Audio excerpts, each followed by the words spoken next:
You're the real thing. Yeah, the real thing. So just a quick scalp, really, wasn't it? Paid off. Now what? So we wait for the market to show the next part of this.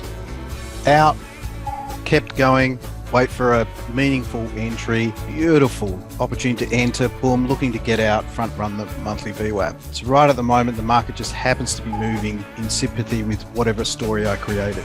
So what you want to be writing down is, bloody hell, it's good when there's no instos around, because you're just trading against amateurs and the market makers. And once you work out what they'll do to the amateurs, just side with them.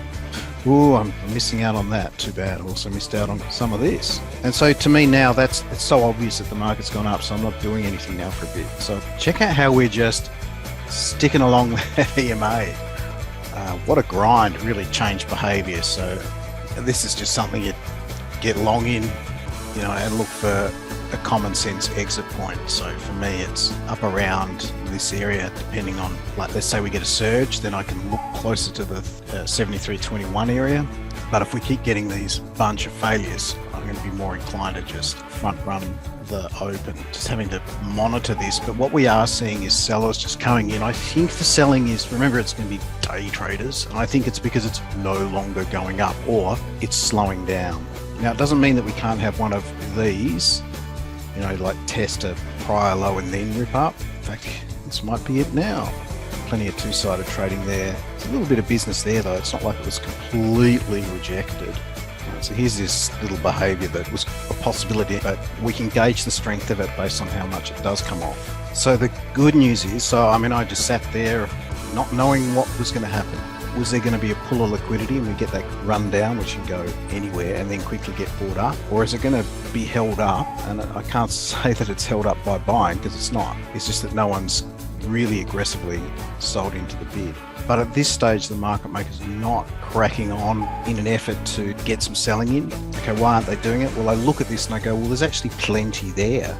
And I guess this slow pace is deceiving in itself. There's no additional deceptive practices that they need to resort to. So that was interesting, just sitting there trying to work out, okay, we've seen plenty of times when they pull liquidity down, and the idea there is to obviously two things. One is they do that so someone else can actually pick up inventory. Now, they probably don't want to pick up any inventory in this, given that it's the role. There was an attempt there, no one took the bait, so now we might have to resort to their other tactics.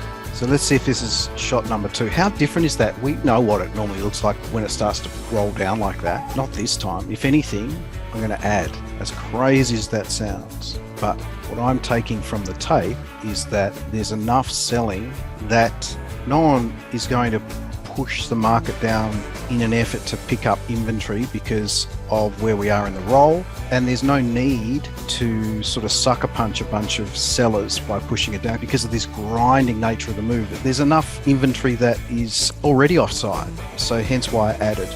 And that's our expansion. We're obviously out now. Okay, so that is outcome known. Good little sequence there to be involved in, to problem solve, evaluate what's happening, and how beneficial is understanding the relationship between market making, the time of the roll, other participants, just using experience to evaluate what's different about today versus other similar situations and being able to take advantage of it.